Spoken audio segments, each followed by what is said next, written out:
Hi everyone, this is Jason Zach from the Nathaniel School of Music. In this tutorial, we are going to look at the topic of dotted notes. We are going to explore dotted quarter notes as well as dotted eighth notes, and we are going to look at them from different perspectives from the point of view of just the hit points with chord hits, chord blocks, you could call them. We'll also look at arpeggio patterns, accented arpeggio patterns, which dotted notes are very useful for to create those accents, those irregularities. So if you take an arpeggio like this, you'll find that it's very predictable, right? There's 1E and a 2E and a 3E and a 4E so every high note of the arpeggio, this is high and then it's getting lower.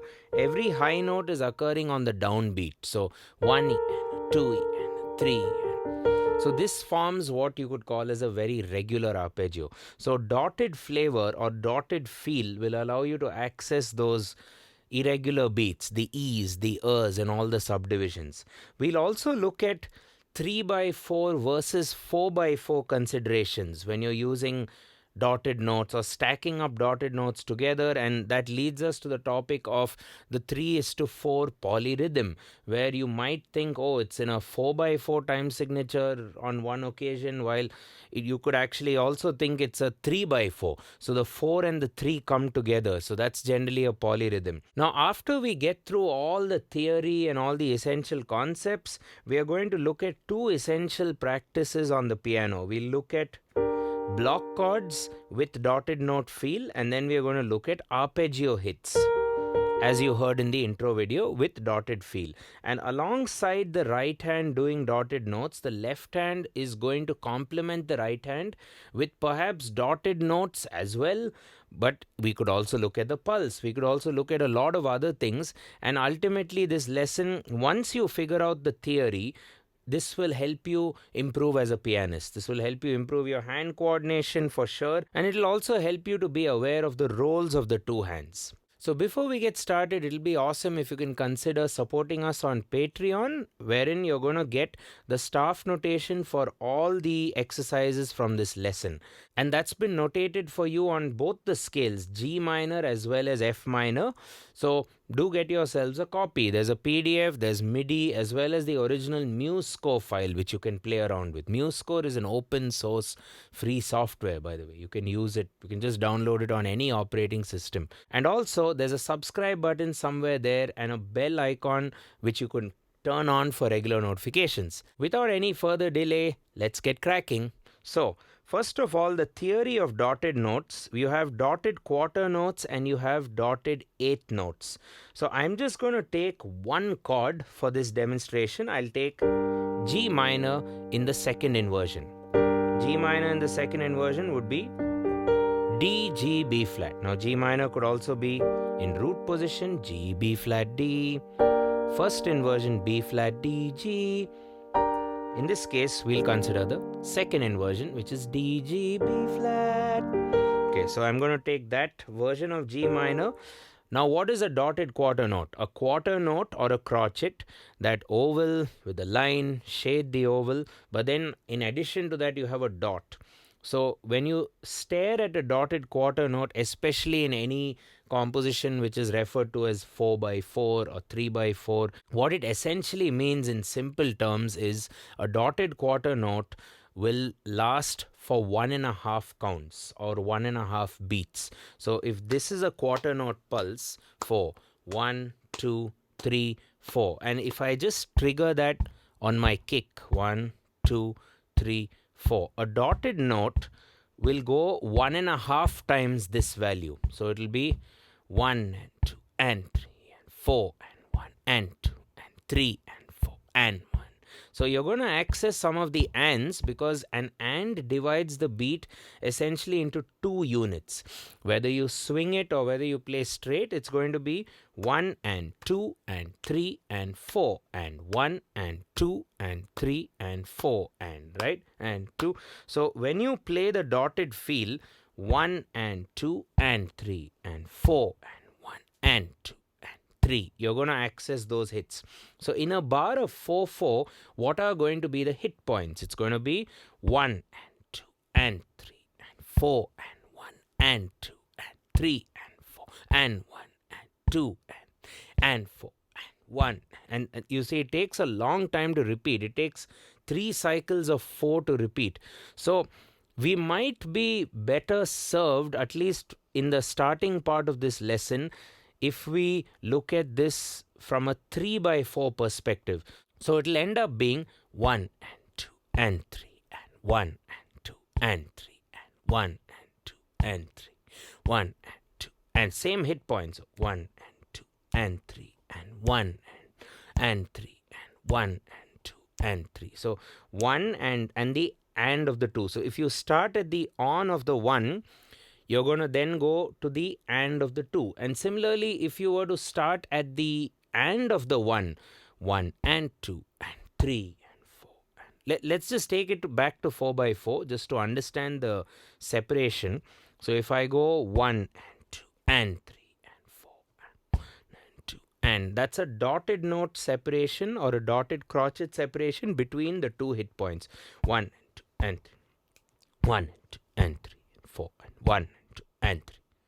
1 and 2 and versus if you start at the and of the 1, 1 and 2 and 3 and 4 and 1 and 2 and 4 and 1 and 2 and 3, right? 1 and 2.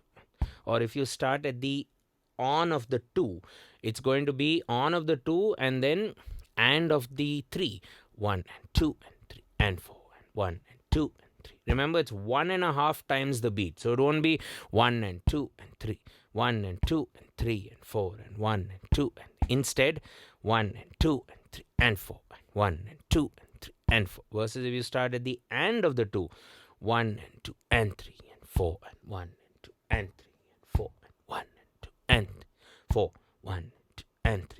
Or if you start at the on of the 3, then the next hit will be at the and of the 4. So that will be again a dotted crotchet separation between the 3 and the and of the 4. 1 and 2 and 3 and 4 and 1 and 2 and 3 and 4 and 1 and 2 and 4 and 1 and 2 and 3 and 4 and 1, right? And 4 and 1 and 2. Okay, so that was about a dotted quarter note. So a dotted eighth note is going to be very similar. Just like a dotted quarter note, it will be very similar to a dotted eighth note. So you take an eighth note, 1 and 2 and 3 and 4, and you add half of its value.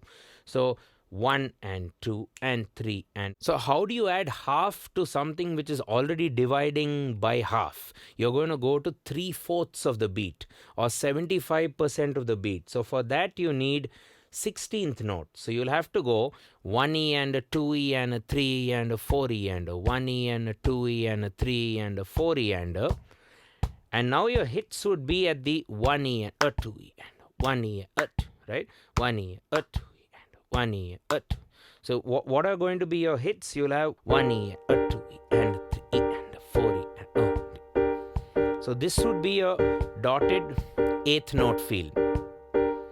Again, if we put this in a 3 by 4 context, 1E and a 2E and a 3E and a 1E and a 2E and a 3E and a 1E and a 3E and a 1E and a 2E and a 3E and a 1. Now this is what we end up concluding is a polyrhythmic feel, because now if you look at the pulse, 1, 2, 3, it's a 3 by 4 pulse. So if I play dotted notes or dotted eighth notes in my right hand, 1E and a 2E and a 3E and a, you get this kind of illusion. Not illusion, there are actually 4 evenly spaced hits on the piano.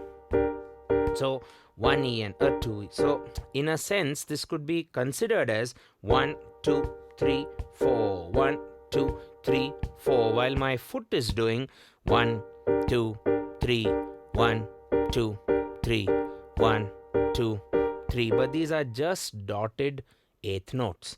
1E and a 2E and a 3E and a 1E. And the beauty of a dotted eighth note, or even a dotted crotchet for that matter, is you get to encounter every subdivision of the beat, especially dotted eighth notes, because you're going to go from 1E and a 2E and a 3E. So on, a, and E. So 1E and a 2E and this is the pulse again. It's always good to practice it in context, otherwise it'll just be a 4/4. See, it'll just be 1, 2, pretty boring. But that excitement is created against the 3/4 pulse. 1, 2, 3. Now you could go back and play this over 4/4 as well. And 1, 2, you could do a usual 4/4. But the dotted notes are going to take some time to resolve. 1E and a 2E and a 3E and a 4E. I've lost count. It will eventually resolve after 3 cycles of 4. 1E and a 2E and a 3E and a 4E and a 1E and a 1E and a 2E and a 3 and a 4E and a bang. That's where it resolves. So it'll just take a longer time to resolve. Or in a 4/4 song, you could do dotted notes and then somehow resolve it when you feel music is starting to get very confusing. So I can do something like this with a bit of compensation. 1E and a 2E and a 3E and a 4E and a 1. There we go. 1E and a 2E and a 3E and a 4E and a 1E and a 2E and a. There we go. So that was essentially dotted quarter notes and dotted eighth notes. Dotted quarter notes will last 1.5 times a beat, and dotted eighth notes will last 3/4 of a beat or 75% of a beat. Just a recap on the two kinds of notes, let's go back to our friendly G minor chord in second inversion. So dotted quarter notes could also be referred to as dotted crotchets. So 1, 2, 3. Let's take a 3/4. 1 and 2 and 3 and 1 and 2. And you could consider these as dotted crotchets over a 3/4. 2 and 3. Now if I do this over dotted eighth notes, same 3/4.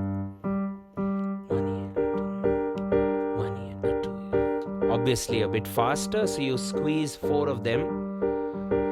While for dotted crotchets, you're going to squeeze 2 of them in a bar of 3. 1, 2, 3, 1 and 2 and 3 and 1 and 2 and. So the chord progression could be considered as part of the G minor scale or the G hybrid minor scale, if you will. So the chords I have for you are G minor in second inversion, C minor in first inversion, F major in second inversion, and B flat / D. It's a slash chord with D in the bass in its first inversion. Let's do that again. Let's just do 4 hits each. G minor, C minor, F major, B flat over D, G minor, C minor, Baba, F major, B flat over D. Okay, and we also have it notated for you on F minor. So if you transpose this to F minor, whose key signature or relative major is A flat major, 4 flats. G minor's relative major would be B flat, 2 flats. So on the F minor scale, so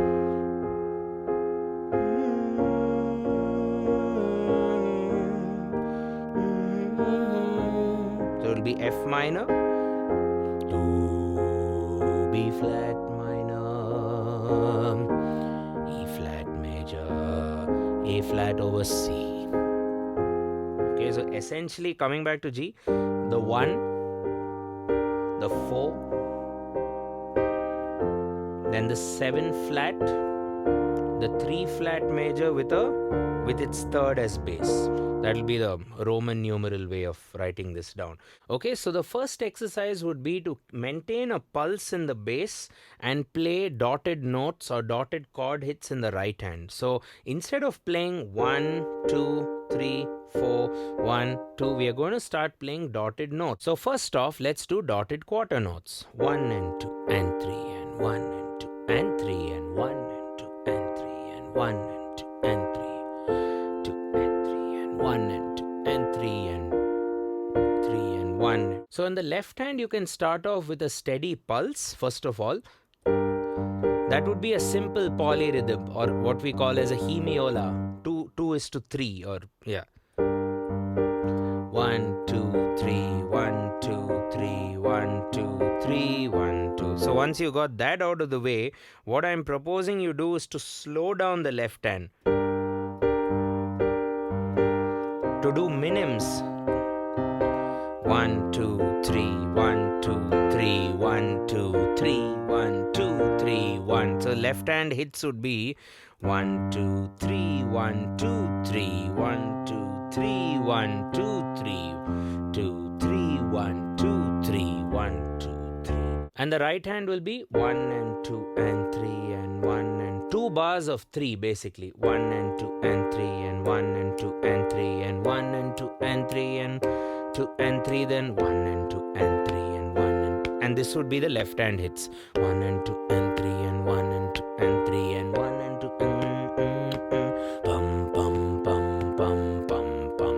Left 1 and 2 and 3 and 1 and 2 1 and 2 and 3 and 1 and 2 and 3 and 1 and 2 and 3 and 1 and 2 and 3 and 1 and 2 and 1 and 2 and 3 and 1 and, right? 1 and 1 and 2 and 1. So that's the first practice. Pulse in the bass. Of course, if you're not getting this, you can still hold down dotted minims. That will be a good start. That will last for 3 counts. 2 and 3 and 1 and 2. Pretty easy. 2 and 3 and 1 and 2 and 3 and 1 and 2 and 3 and 2 and 3 and 2 and 3. And then build your way up.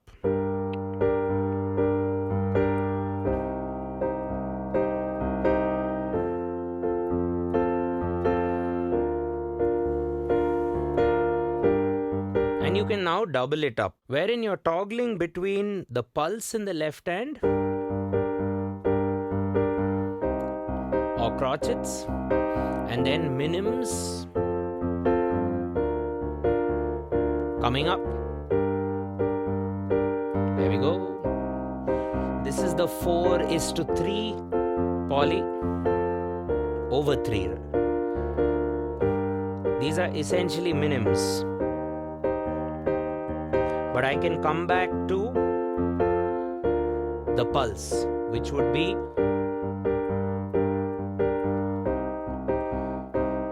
of course you could also toggle this and do dotted quarter notes in both hands. But for that to happen, maintain the pulse in the leg somehow. So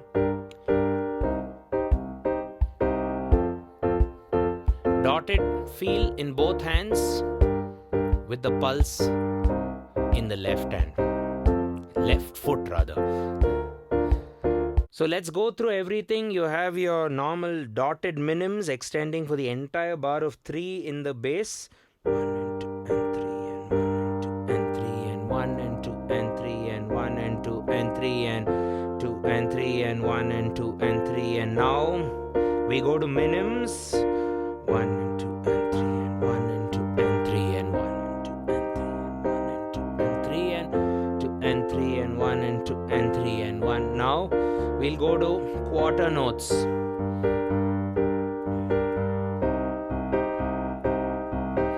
Yeah.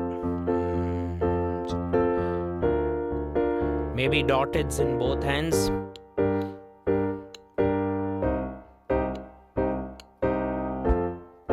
But maintain the pulse somewhere, in this case my leg. Okay, now all of this can so easily be just converted into dotted quavers or dotted 8 notes. All you have to do is, well, speed it up, go into the E's and the R's. It's going to obviously be notated differently, but it's going to be the same in terms of independence. So let's get to that very quickly. So instead of going 1 and 2 and 3 and 1 and 2 and 3 and, you're going to fill up 4 dotted quavers in the space of 1 bar of 3. So that'll be 1E and a 2E and a 3E and a 1E and a 2E and a 3E and a 1E. So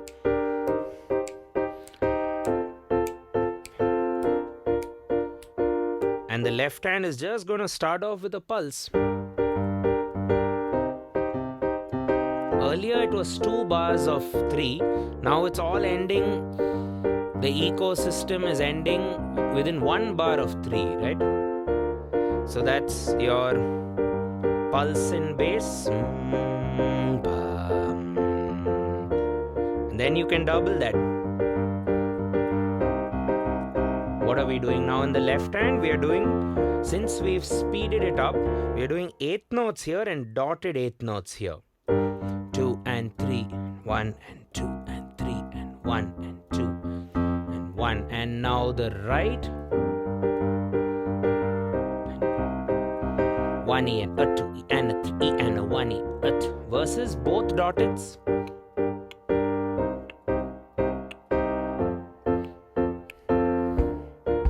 With the pulse in the foot. There we go. So that was the pulse in the bass. Then we did dotted notes in the bass. We doubled up the pulse, which I just called doubling in the bass. And then we just put them all together. We just toggled all of them together. Maintain the pulse somehow with your body, either with your upper body or with your legs. Somehow you need to get the pulse going. Okay, dotted notes are a bit tough to get initially, but once you get it, I think it kind of stays with you for life. So let's now move out of chord hits or chord blocks and get into, I guess, most piano players' favorite topic or favorite thing to do, arpeggios. I don't want to leave this lesson without dealing with some arpeggios over the dotted feel. So the same scenario in the bass as earlier. The left hand is just going to go through the pulse, the slow pulse, the doubling, and then the dotted. And this is where the dotted feel in the left hand will complement the pulse well because you're arpeggiating in the right hand. So arpeggio means if you take G minor, a traditional way to play your chord would be, but there's no accents here and there's no dotted feel. So to get that dotted feel over 3/4, again you get that polyrhythmic vibe. So for this lecture, for this practice, let's start from the top 1 E and go in threes. Now a lot of people think these are triplets. They are not triplets. They are just dotted eighth notes with an illusion of triplets, or rather dotted eighth notes grouped in threes. That's what you should call it. 1. So 1 and 2 and 3 and 1 and 2 and 3. That's it. And 2 and 3 and 1 and 2 and 3. So 1 bar of 3 will resolve 2 sets of 3 of this arpeggio. 1 and 2 and 3. And 2 bars of 3 will now bring in the left hand, which we'll talk about shortly. 1 and 2 and 3 and 1 and 2 and 3 and 1. First bar, second bar. Okay? This kind of sounds like a 6 by 8 if you think about it, but it's not once the left hand comes in. So 2, 3, 1, 2, 3, 1, 2, 3. Let's do the slow one. So 2 bars of 3 will resolve the cycle in the sense that the left hand would have finished 3 hits and the right hand would have finished 2 sets of the arpeggio. How do I count this? 1 and 2 and 3 and 1 and 2 and 3 and 1 and 2 and 3. Now why not explore the other chords? 2 and 3 and 1 and 2 and 3 and next. F, B flat. Repeat. 1, 2, 3, 1, 2. And of course our doubling concept. 1, 2, 3, which is essentially the pulse, the quarter note pulse. 2, 3, 1, 2, 3, 1, 2, 3, 1, 2, 3. This will be a workout more for the mind. 1, 2, 3, 1, 2, 3, 1, 2, 3, 1, 2, 3, 1, 2, 3, 1, 2, 3. So that's what I call doubling of the pulse while slow pulse.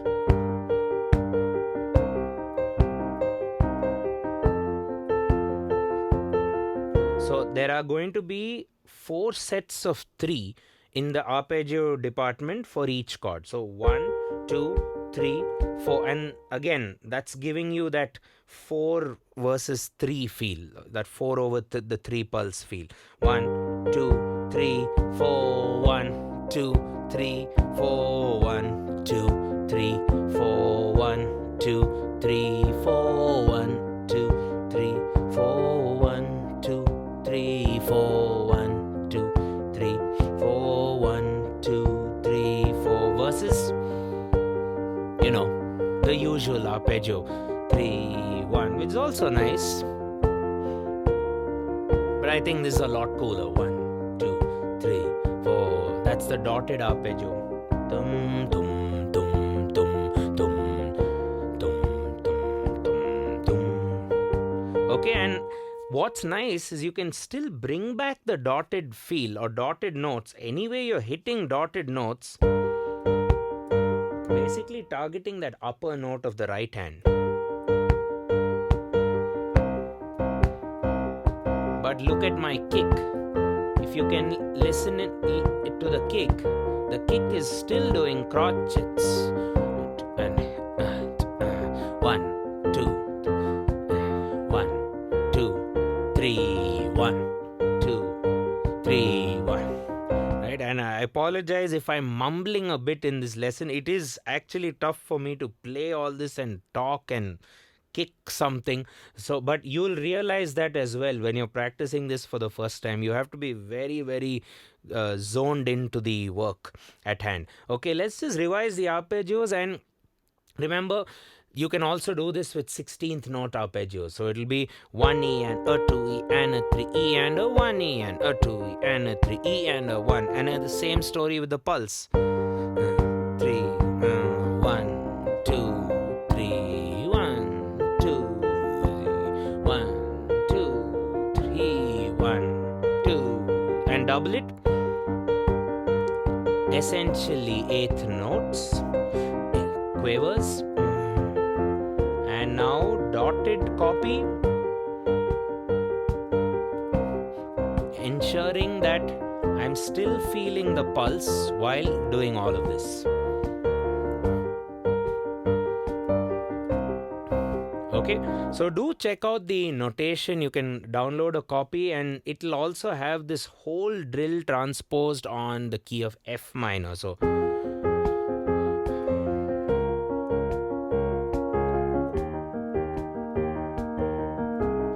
and so on. All of the variations are notated for you on F minor. So do consider getting yourselves a copy on our Patreon page. Right, everyone? So that is about the theory of dotted notes, at least dotted quarters, dotted eighth notes. You can take it from there. You'll have dotted 16th notes, dotted half notes. We kind of already know. That's dotted minims, which have 3 counts. We use that a lot in music already. So I figured dotted quarter notes are important. Dotted eighth notes are very, very important for groove. To make music sound rhythmically interesting, to bring about syncopation. So when you practice this, especially on instruments like the piano, practice it with hits, then practice it with a succession of notes. In this case, we chose arpeggios. Now, you can also do this on a bunch of other instruments, and I don't think this lecture was so piano essential. You can do this just by, clapping. Just getting the feel here. So if you're, in a cab or, waiting for a flight or in a flight, you can just practice this exercise pretty much anywhere. Maybe use a book to hit, or just to get a sound variation. Maybe your lunchbox and a table or some random desk. Whatever you feel like. Or you can just do what I do. I can hit my leg for the kind of high-pitched stuff, which is treble clef, and I can hit here for the low pitch stuff. So if I do 3, 1, 2, 3, so dotted eighth notes, doubling the pulse, both dotted, with the leg doing the pulse. You can pretty much do this on the body, and that will automatically translate into you being able to crack the piano. A lot of hand independence on the instrument is, strangely enough, done best when you don't use the piano. When you just do it on the body or do it on the dinner table or whatever it may be. Those are the places, those are the environments where you get this, subconscious confidence to be able to actually do it on the piano. I think execution is more about confidence. You should feel like you can do it, and if you're actually doing it on the body away from the piano, I think that'll boost the confidence. So yeah, thanks a ton for watching the video, and as always, thank you for supporting the channel. Do leave us a comment with topics that you'd like me to cover further. It could be theory, it could be ear training, it could be a song or two, or a technique, whatever it might be. We are all ears and all eyes. So cheers, catch you in the next one. Thank you.